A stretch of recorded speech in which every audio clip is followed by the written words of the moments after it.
Today we're happy to have with us Professor Hisham Ahmed, who's Associate Professor of Political Science at St. Mary's College in California, in the Bay Area. He has a PhD from Santa Barbara, UC Santa Barbara, and it's in political science.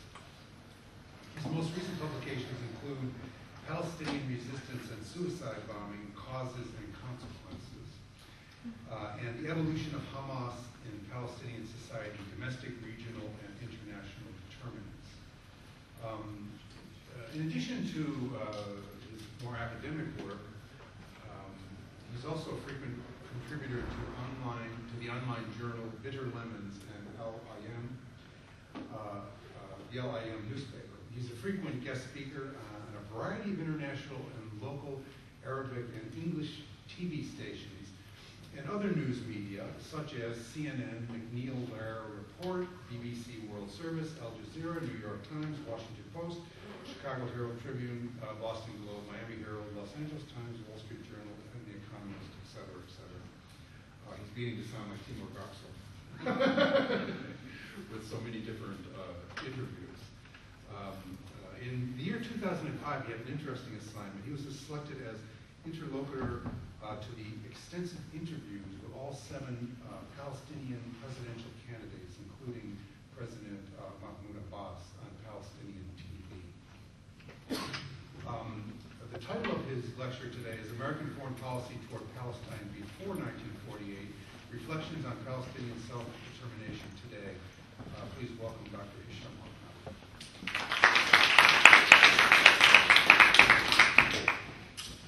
Well, thank you very much, Professor McGreevy. I really appreciate extending this invitation to me to come to AUB and to talk to this very nice, fine audience.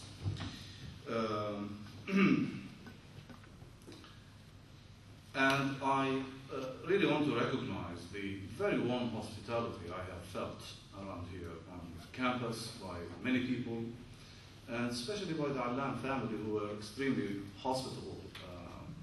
Their daughter is a student here at AUB, who came to St. Mary's College, where I teach, and she indeed was an excellent role model of what AUB students are.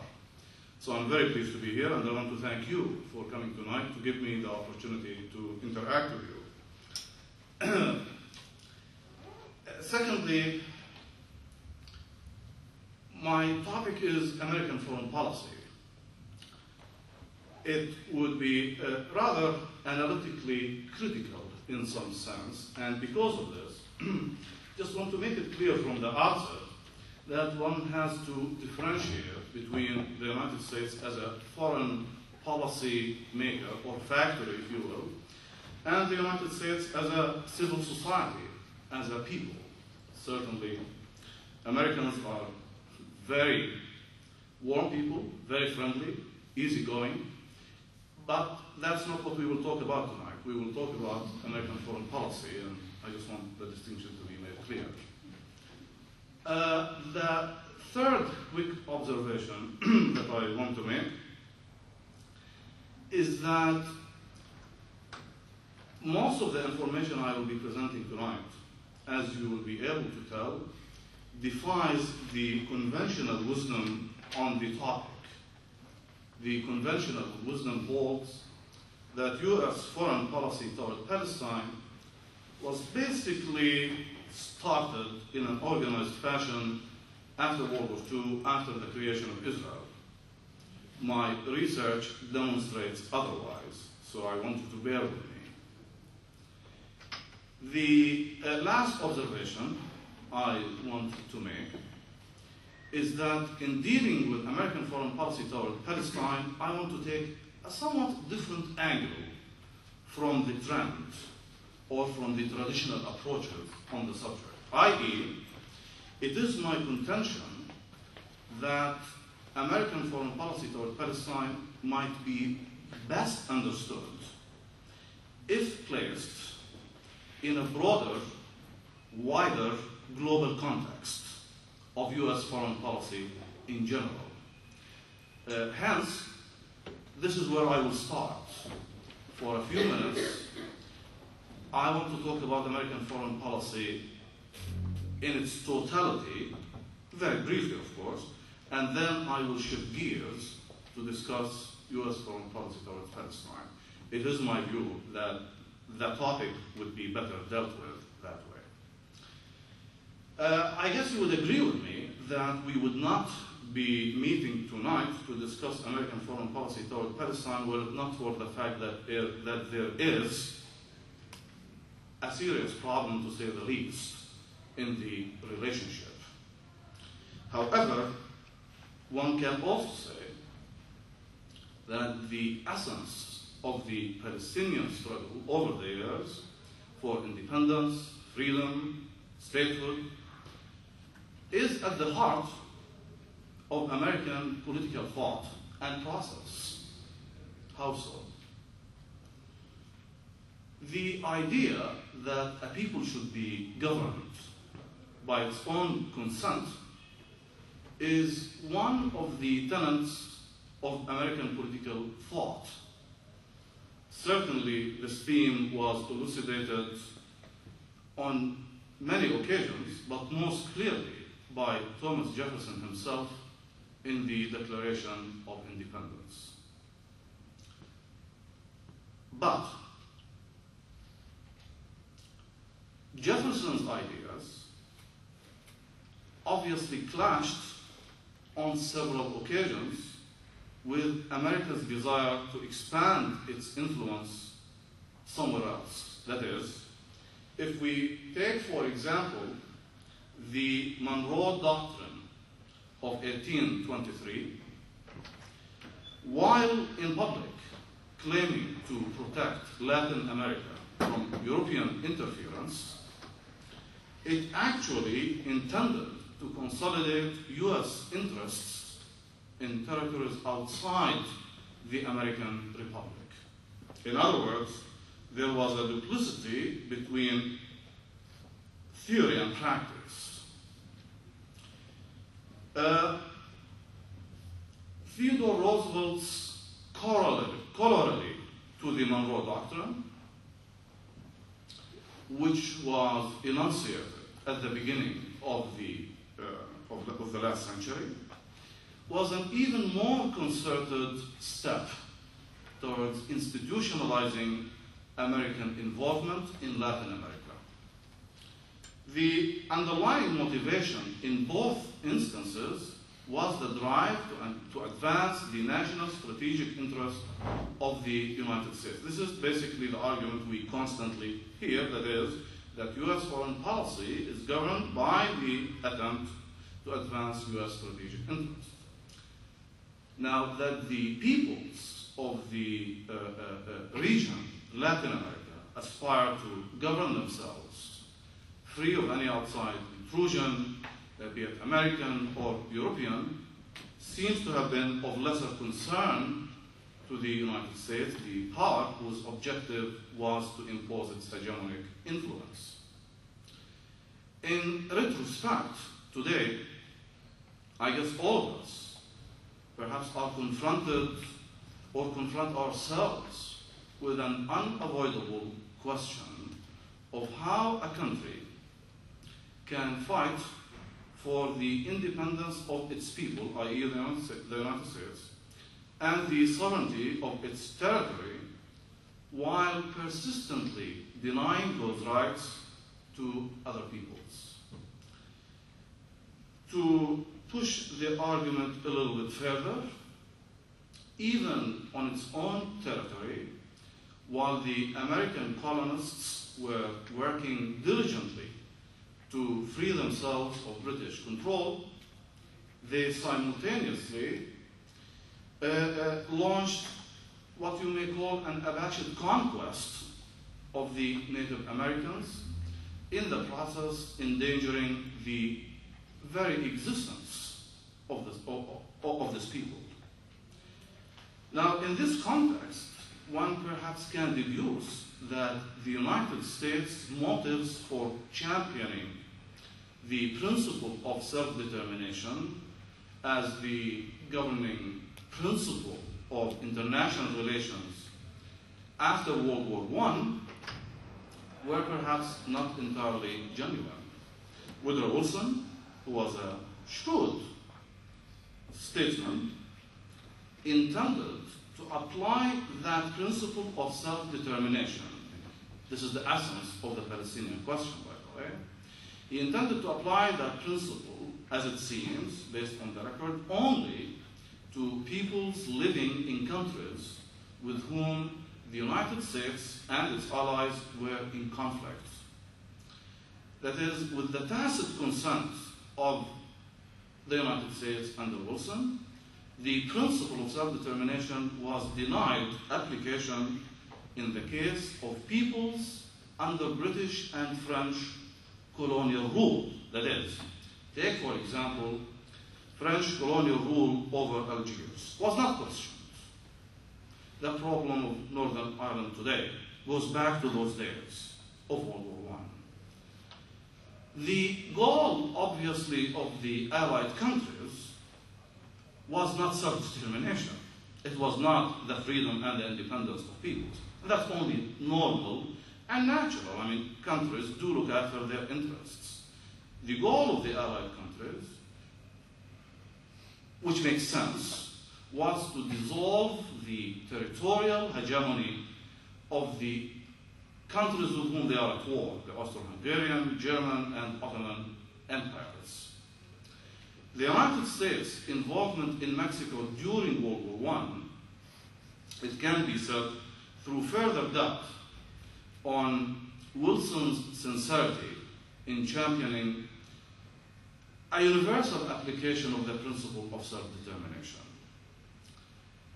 In essence, and this is my main thesis for now, that selectivity in the application of the principle of self-determination, i.e., of people's consent, following World War I, that selectivity constituted the basis for subsequent partiality in upholding that principle in several questions. Take, for example, during World War II, the Atlantic Charter.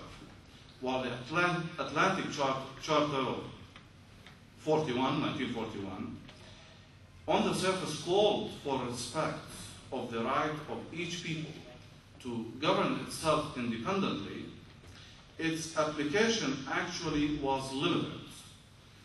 Again, British colonies were not granted that exercise, the exercise of their right. It was denied of them. The United States consented to the deliberate exclusion of peoples colonized by the British from enjoying what was claimed as a ruling principle in the conduct of international relations.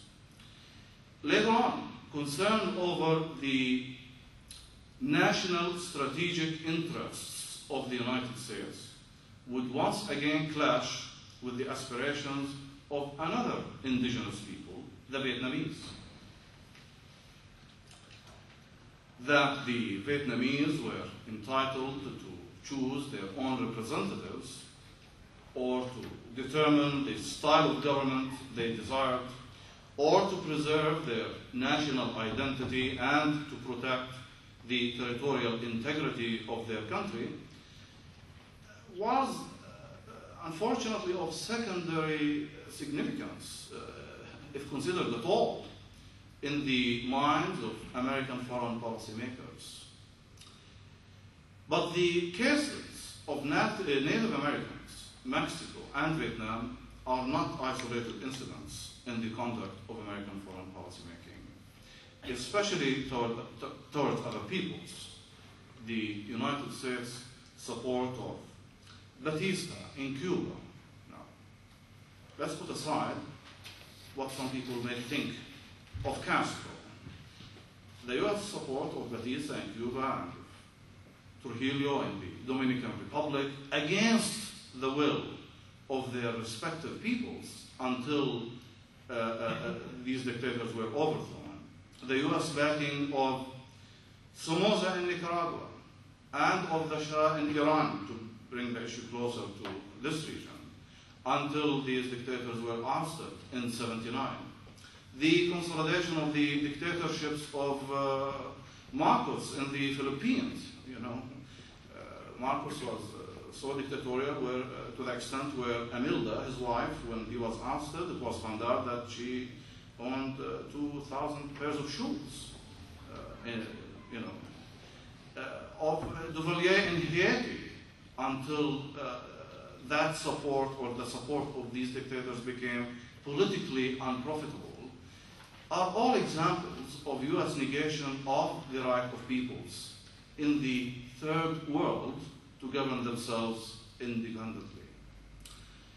Take also the massive support that the US furnished to Pinochet in Chile is another illustration that the right of the people to self-determination is superseded by the desire for expansion, for domination and control.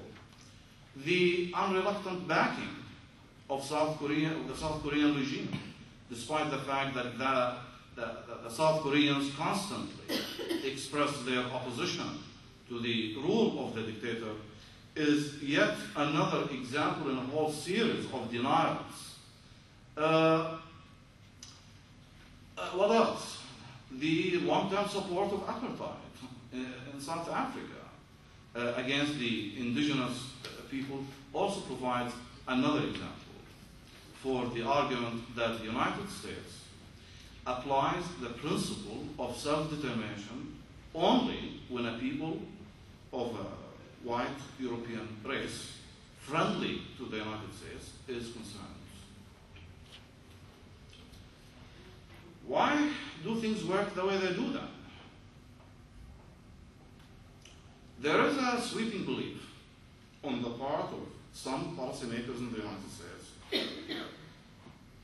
that the principle of self-determination cannot, and it therefore should not be universally and consistently applied.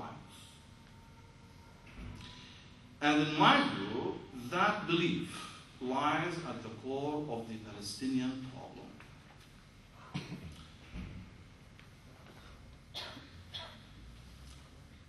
An observer, an examiner of the records of American-Palestinian relations over the years would unavoidably come out with the conclusion that there has been a systematic process engineered by the Zionist movement and carried out by the United States to implement the Zionist colonialist program in Palestine. The implementation of the Zionist program resulted, obviously, in the denial to the Palestinian people of their right to exercise self-determination in their homeland long before Israel was established, long before World War II was started. Certainly, that state of affairs continued in the aftermath of the creation of Israel as well, in the aftermath of the war in 1948.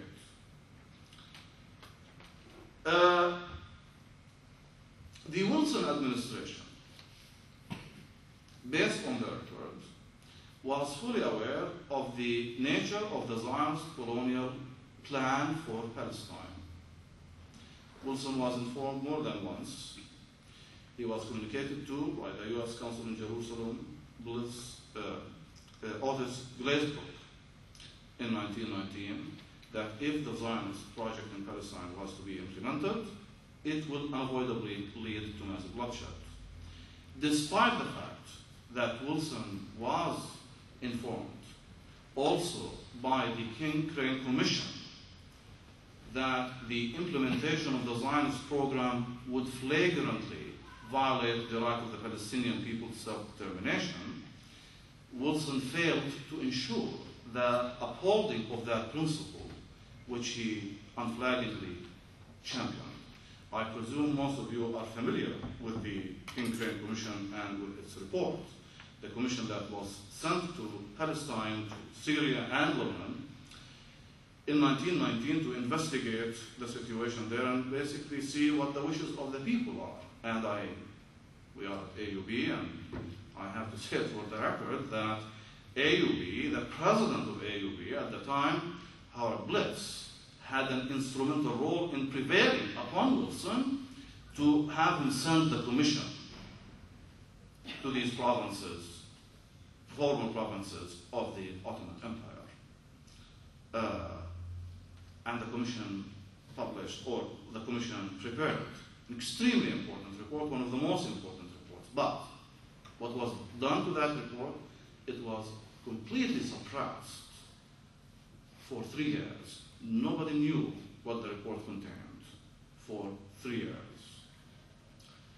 In other words, Wilson succumbed, if you will, to Zionist pressures in spite of his supposed idealism. And that acquiescence on his part helped pave the way for Zionist intrusion into all dimensions of American political thought and processes. Wilson's collaboration with the British and the French under the guise of upholding the right of the peoples of the defeated parts to self-determination, while ignoring and actually working against the sentiments of peoples under British and French domination, as a matter of fact, gives us another proof, if you will, of the insincerity on the part of Wilson of applying that right to such peoples in Palestine and similar situations. Wilson played a leading role in drafting the Covenant of the League of Nations. Sure, the United States did not join the League at the beginning because Congress didn't want it to join the League. But the covenant which Wilson drafted contained no mention of the principle of self-determination because the British and the French did not want to see any provision in the covenant relating to that central principle of international relations. In effect, defying the idealistic pronouncements and postures advanced by Wilson during World War I.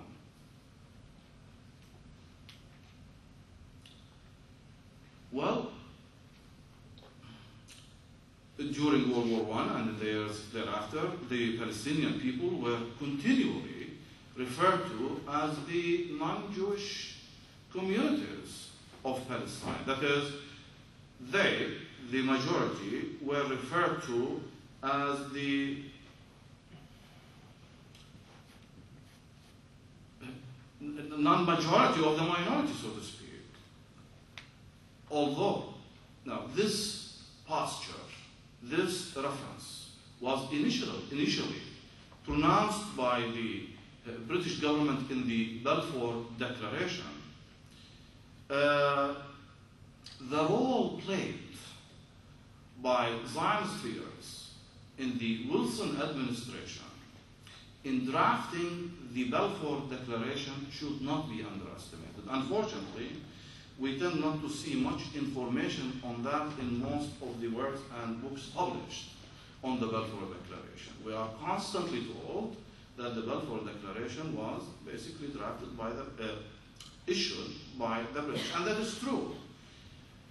However, the background to the issuance of the Balfour Declaration is hardly mentioned, except unless you go into really some archival material and you dig through the sources whereby you would find that, as a matter of fact, the Balfour Declaration was prepared in the United States by leading Zionist figures in the Wilson administration, not to mention the least of the role played by a very influential, able personality, a Supreme Court Justice, Louis Brandeis.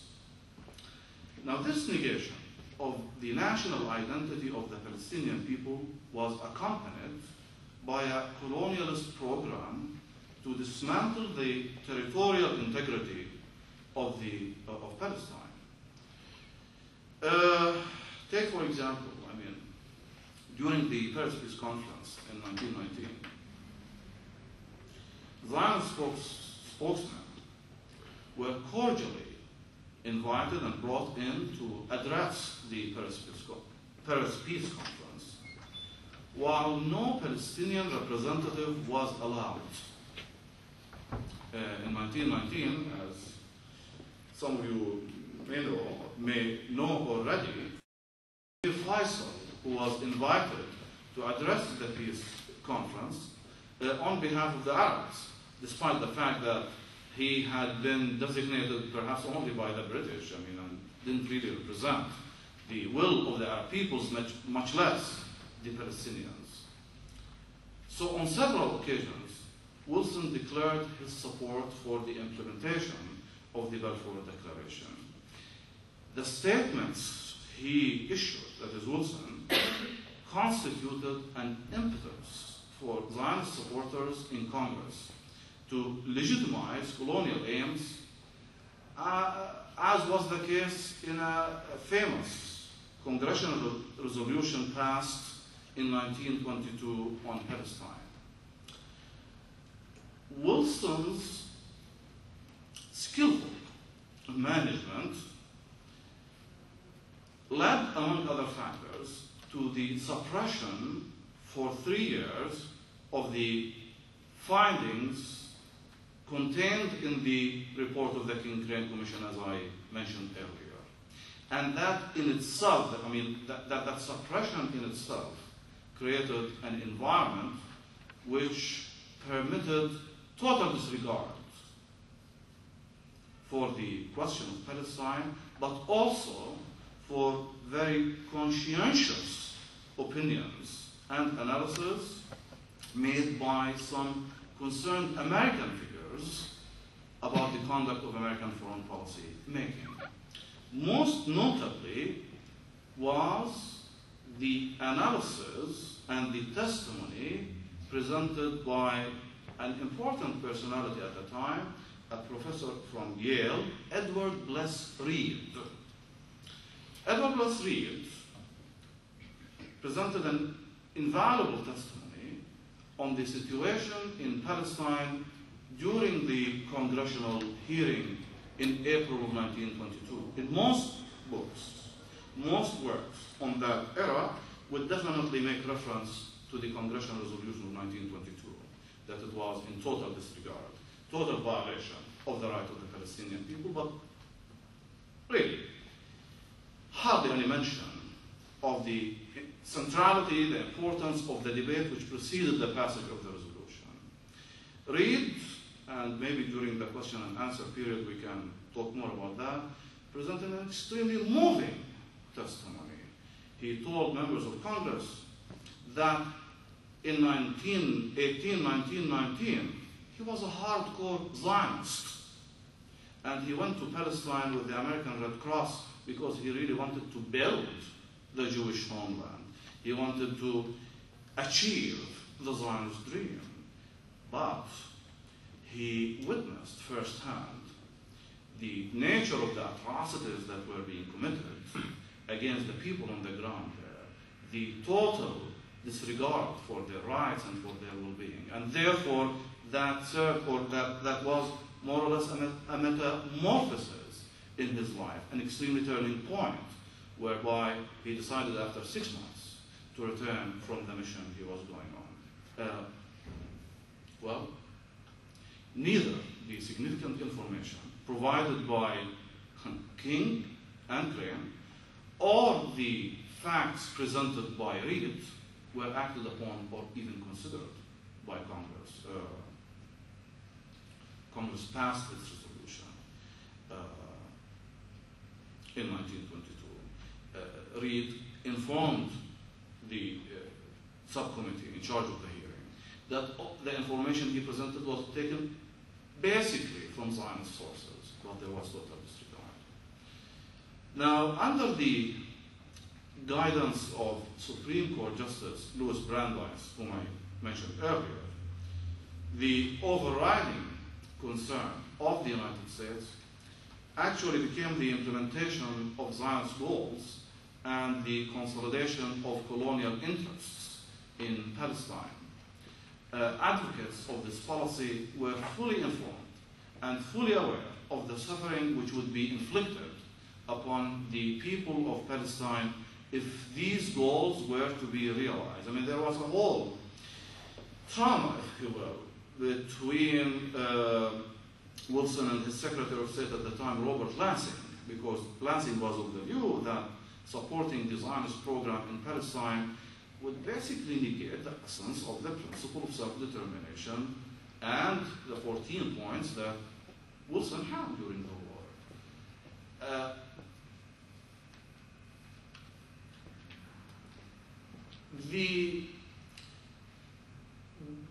Basically, supporters of the Zionist program reasoned, if you will, that any Palestinian resistance or opposition to the implementation of that program basically could be simply suppressed.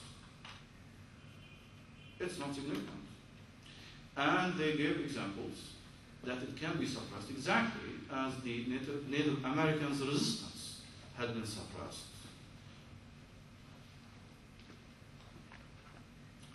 Well,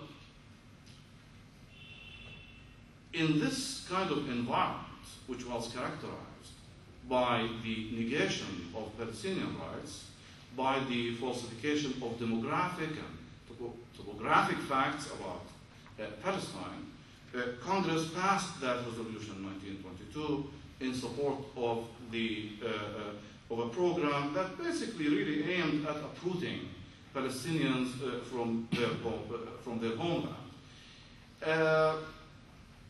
Afterwards, policies were systematically formulated to carry out such programs. Let me just share with you for a second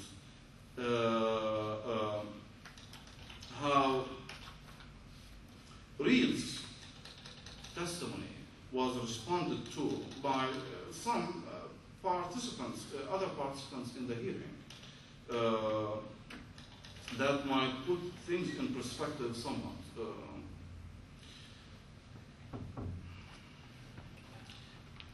Albert Rosedale, he was in the House of Representatives from New York, responded to Reed's testimony in very clear, unequivocal terms, suggesting that, well,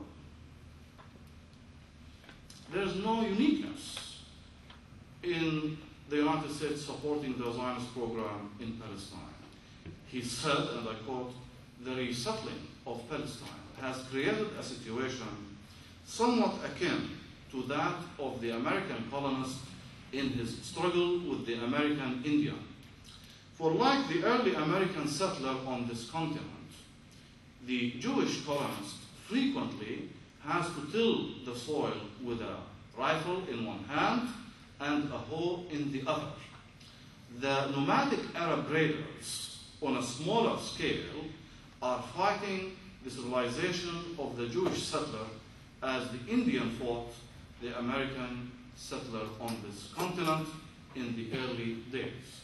Well, you can imagine, of course, that yes, there is a hoe and there is a rifle being used today. Where does this all take us?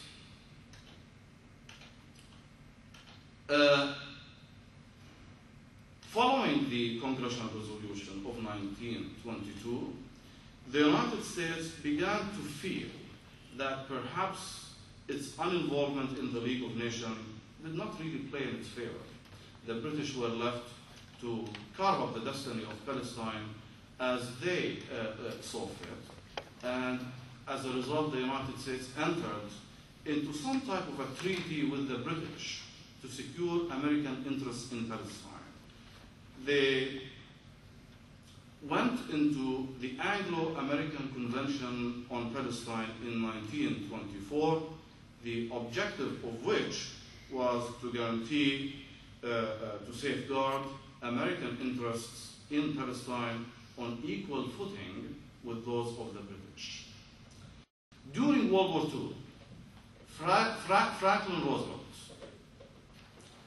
denied the Palestinian people the right to representation, exactly as was done in 1919 during the Paris Peace Conference. Roosevelt, it seems that it was basically satisfactory for him to discuss the question of Palestine, not with the Palestinians, but with other Arab leaders. Truman, afterwards, invoked humanitarianism. His invoking of humanitarian consideration for Holocaust victims, basically in order to pressure the British to allow the entry of 100,000 Jewish colonists into Palestine, really did not emanate from genuine humanitarian concern. Rather, it was really politically motivated, and I will share some stories with you on that in just a second. But this was evidenced by Truman's failure, basically, to receive the Holocaust survivors here in the United States. And it was done in defiance of the will of the Palestinian people, because they were never consulted. Truman failed to take into account the fact that to allow the entry of the 100,000 Jewish immigrants in 1947, Palestinians in the hundreds of thousands would have to be evicted from their homeland. In addition, the ominous pressure, if you will, that was exerted by Truman on the United Nations to partition Palestine, to carve up Palestine, was also consistent with earlier American support of Zionist colonial goals. He hastily recognized Israel 11 minutes after its declaration, without taking into account the configuration, the new territorial configuration of Israel. That is, Israel was not created on the land allotted to it by the United Nations, but rather on a much wider territory than was originally allotted. Truman did not take that into account. He just hastened to recognize the new establishment without looking at the facts in detail on the ground. But that recognition for the Palestinians meant recognition of their uprooting, really, from their homeland in 1948. And that was certainly followed by a whole series of US commitments to sustain the new status quo. Now, of course, Truman justified his policies by arguing that those policies he followed were in fulfillment of earlier American and British promises to the Zionist movement. It has been argued that he supported the Zionists because of his fear of losing the presidential election of 1948. This is what we constantly read. And that is definitely true, but there were other considerations as well. The way he had been socialized, in my view, the process of manipulation he had undergone, the pressure brought upon him by some Zionist figures, and in addition to the fact that there was almost a state of siege on the information presented to him. The information furnished to Truman, was basically Zionist in nature, from advisors, from other people who are close to him. It left hardly any room for Truman, basically, to consider, the whole story in Palestine. So let me just share with you how Truman himself was agitated, extremely agitated, by some of the pressures brought upon him from some Zionist figures, whereby he just couldn't take it anymore. There are many episodes, but I will be content with one for now, and if it seems of interest to you later on, maybe we can go over some other examples. He tried to illustrate the intensity and the relentlessness of Zionist pressures exerted on him. So, in illustrating that, Truman himself disclosed the details of his close friend, Eddie Jacobson's persistence to arrange a meeting between Truman and Chaim Weizmann in 1948, but before the creation of Israel, of course. So when Jacobson proposed the meeting with Weizmann, Truman responded, and I quote, and please do bear with me with some of the foul language you will hear, it's taken directly from the source. Eddie, I'm always glad to see old friends, but there is one thing you've got to promise me. I don't want you to say a word about what's going on over there in the Middle East. Do you promise? And he did. When Eddie was ushered into the Oval Office, as Truman goes on to say, Zionist pressures on Truman were ushered in with him. And again, I quote Truman himself.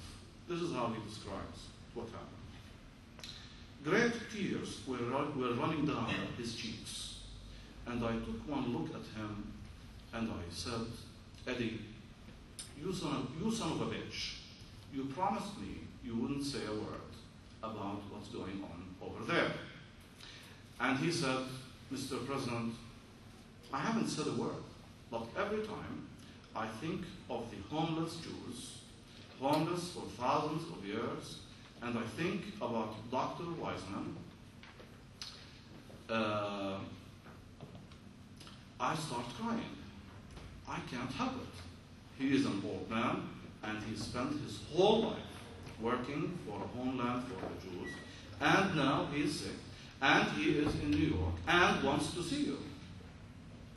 And every time I think about it, I can't help crying. I said, Eddie, that's enough. That's the last words. And so we talked about this and that.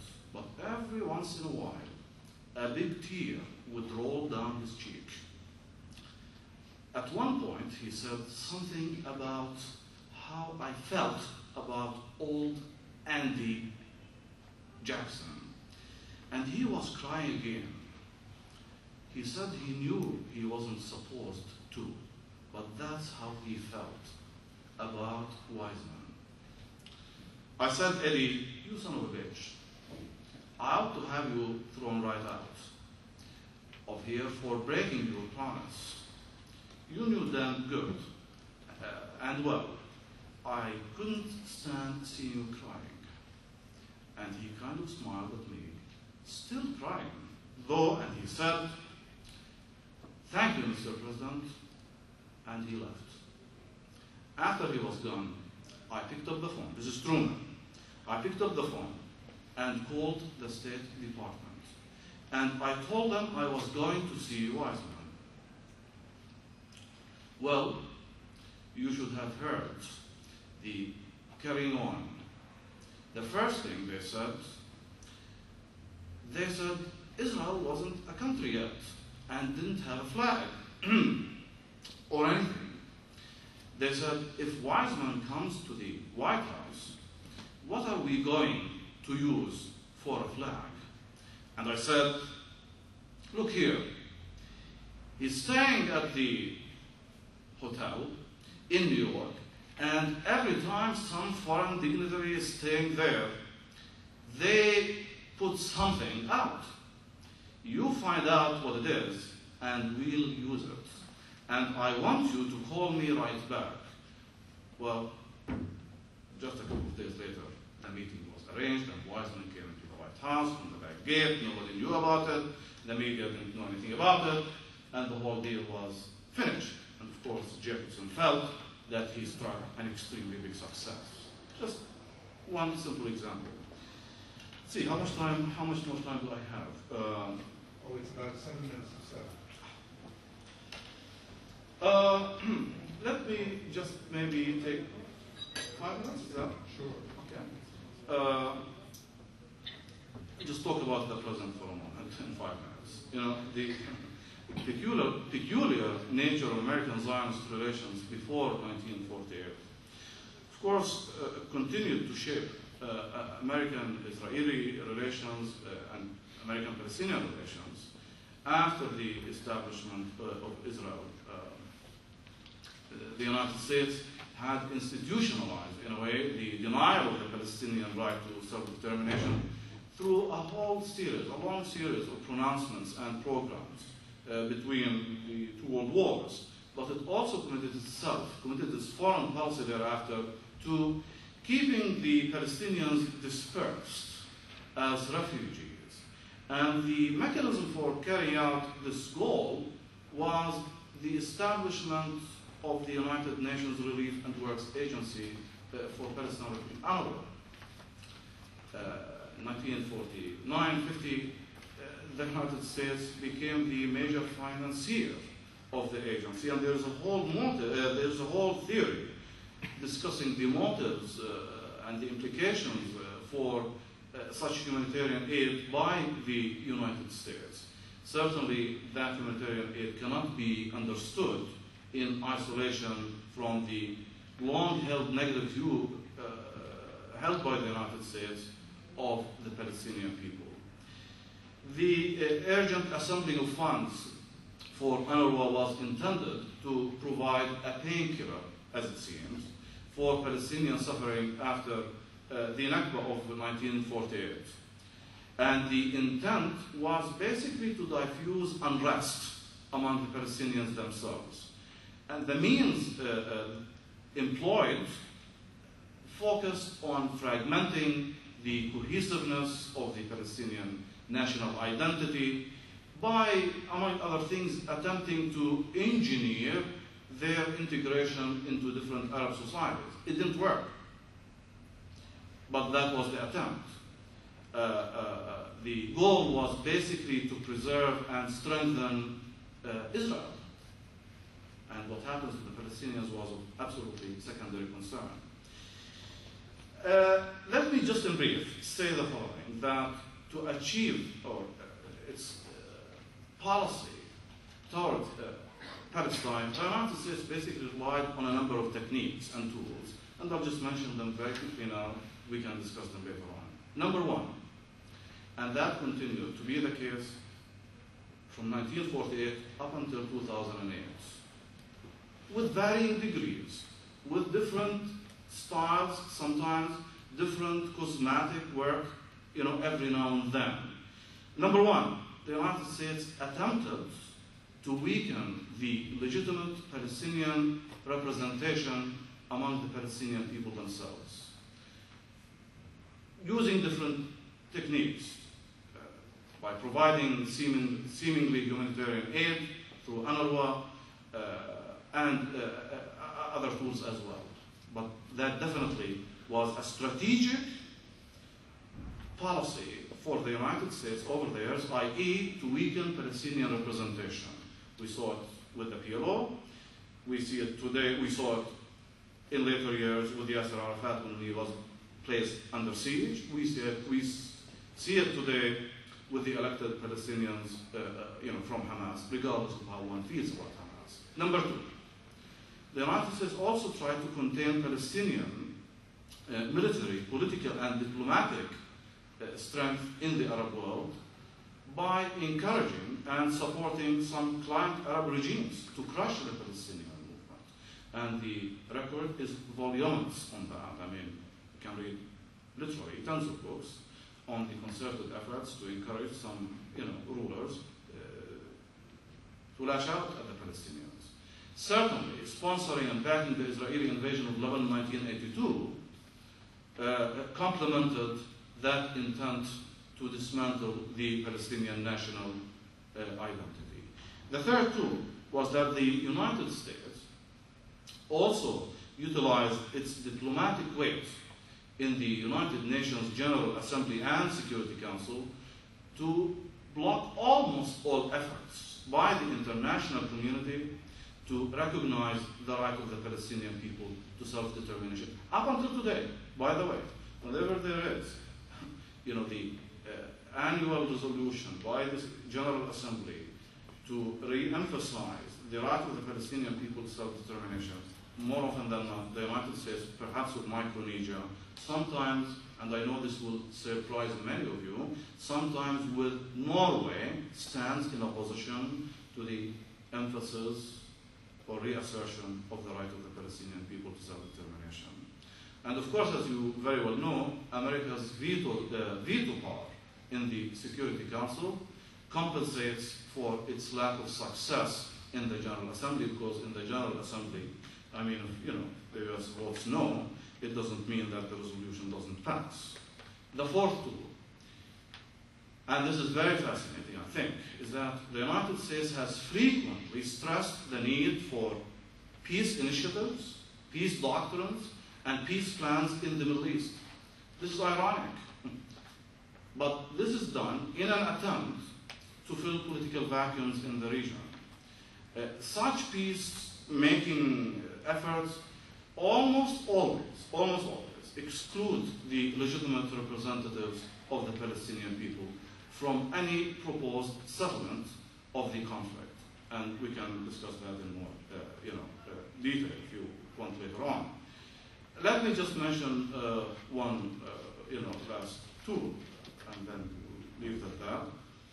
And that is the United States has always employed the national strategic interests argument, i.e., to defend our ally Israel in the region, and has waged the war on terrorism, but it has always been a constant attempt to justify the denial of the right of the Palestinian people to their national rights, to representation, to their territorial independence. I mean, today, the argument is, okay, we'll embark on a serious peace process if the rockets, from Gaza would stop. Definitely, it's a partial argument. My last word for now is that we can see that there has been a consistent trend. There are continuities in American foreign policy towards Palestine over the years. There are some discontinuities, some changes, but they are minor, cosmetic, stylistic in nature, basically to adapt to new developments in the region and on the world stage. Certainly, the collapse of the Soviet Union has dictated, among other things, a shift in the strategy carried out in the Middle East, and particularly with regard to the question of Palestine. But the substance of that strategy really remains to be constant. Not much has changed. No wonder then that the question of Palestine today, at least from my point of view, seems to be at its most darkest stages since it was started. Thank you very much.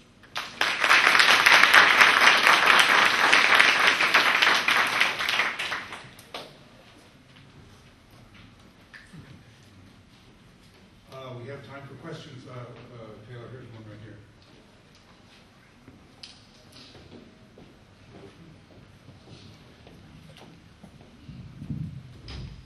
Hello, my name is Ala Sidani.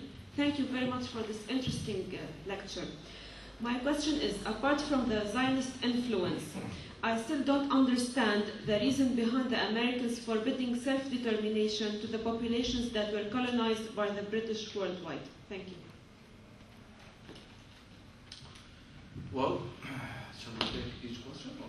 Yes, take each one. Okay. It was the convergence of interests, was the convenience of alliance requirements, especially during World War I. The British badly needed the United States to enter World War I to be on their side because they were concerned about the really strength of German warships inflicting heavy casualties on the British. The withdrawal of Russia from the war from the side of the Allies has also created a big vacuum. So the British did their utmost best to satisfy US demands to the same extent that the United States was also interested in maintaining the alliance with the British during World War I and World War II and up until today in various regional conflicts in the Gulf, in Iraq, and so on and so forth. So, given that context, perhaps we would be able to understand that the United States would really keep a very low profile on violations made by the British or by the French in different settings because they were friends. And this is what the United States does in many other countries. As Bush put it, either you are with us, and if you are with us, then we will not talk about your human rights violations, we will not talk about your atrocities, because you are with us. But if you are not with us, if you are not with us, then you are against us. And that does open the road, from Bush's point of view, to criticize you and to be extremely critical, no matter how good you do on your politics. So, okay, other questions?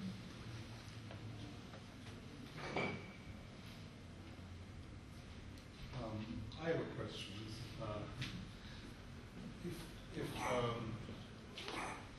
There have been a number of suggestions that the U.S. Interest in Israel took a dramatic change after the '67 war. And some people think it has something to do with Vietnam, and that during this time the U.S. was having a very difficult time in its war in Vietnam, and its power seemed to be not of much use in this kind of guerrilla war. And then there was this remarkable example of a country that seemed to know what it was doing with its military and to rapidly defeat its foe. And some people suggested that this made Israel kind of an example for the United States. And many people who point out, for instance, the role of the Holocaust, for instance, in terms of the way the majority of Americans thought about Israel, and maybe not the government leaders, seemed to change after this point, and there was much more kind of popular identification with Israel. Do you see anything with that? Oh, certainly, absolutely, absolutely. Especially with the '67 war. In my book on resistance, as a matter of fact, I do talk about that in one of the chapters. I mean, the picture of Israel. Number one, in the days preceding the war, the media in the United States propagated the image that Israel was about to be the victim of a massive assault by these Arabs. They're going to attack the newly, created state. So in other words, already before the war started, there was a concerted effort to inject in the American public and American mind that Israel was a victim to begin with. So when however you want to look at it, 6-day war or 6-hour war was fought in '67, Israel came out extremely victorious. Pictures of Israeli tanks and planes wiping out entire fleets, air fleets for the Arabs, rather sent, signals of respect in the United States. I mean, here was, a victim that was about to be destroyed, but it emerged victorious. That earned Israel so much respect and admiration, particularly at the time, and my goodness, '67, the United States was having a hell of a hard time in Vietnam. And after that, actually, Moshe Dayan, who was an Israeli defense minister, or war minister, however you want to put it, went to Vietnam. and to give advice to the United States on how to fight the war in Vietnam. So that Israel began to be viewed as a capable ally, as an ally that can bring about results. Sure that there was a gap in 1973, but in 1982, during the invasion of Lebanon, that image of Israel as the victor was revived again. Bush, the father, in his campaign, in his presidential campaign, he was vice president, but then he ran for the presidency. One of the first things that he said, that as a vice president, he did help, throwing out 13,000 Palestinian terrorists from Lebanon. And Israel, of course, was the ally that enabled that to happen. So Israel continued to be viewed as a capable ally. Certainly the Holocaust played a pivotal role in shaping people's psyche. It continues to do so up until today. And of course, all of that is aided, if you will, or if boosted by the high degree of organization in the Israeli lobby in the United States. They know how to manipulate the media. They do have a clear agenda, clear set of procedures and techniques to affect American society in a very strong way. And that has been successful for quite some time. Maybe there is less success today because of the advent of alternative sources of information. But yes, the Holocaust and the imagery that was associated with it indeed influenced the position of Israel in American psyche. I mean, it is perfectly okay, by and large, in many circles in the United States, it is okay to criticize American foreign policy anywhere else in the world except with regard to Israel, because Israel is viewed, in very sympathetic terms. Okay, there's a question back. Good evening, Dr. Ahmed. Sorry I was late, and you might have tackled this question, but I'm not quite sure. We know, well, very recently, there's been a lot of talk about Christian Zionism, especially with Bush Sr. and the current president. I was wondering if you can find a trend between the religious religious zeal of American presidents and their foreign policy towards Israel and the Palestinians. Thank you, Natalie. Definitely, sometimes, some people try to be more Catholic than the Pope, and in many instances, yes, some people try to be Zionist, more than Jewish Zionists, and hence the notion of Christian Zionism. And certainly, several presidents and other officials have fallen to this trap. Now, we do know that in the case of the President Bush, that there is an incredible, amalgamation of pressure, maybe tacit subtle pressure on him, to formulate his view of the world in Christian Zionist terms. He is surrounded by very influential individuals who have that conception of the world in line with the Zionist dictates, if you will. But I think there is really more to it than that. Let me just share with you. This is not a quiz, but do we know really what the difference is between a camel and a politician? Well, they say that a camel can work for 10 days without drinking, while a politician can drink for 10 days without working. And I presume that maybe some politicians have that state of intoxication in the figurative sense, as far as the question of Palestine is concerned. And once it starts, it becomes so difficult to break away from. And I think this is the case with Bush today. If you look at the twisted logic constantly, you truly wonder whether he is acting, whether he is exactly reflecting reality according to him. So it's a long process of indoctrination and mobilization, and after a while, it becomes self-sustaining. Thank you. Any other questions? Thank you very much.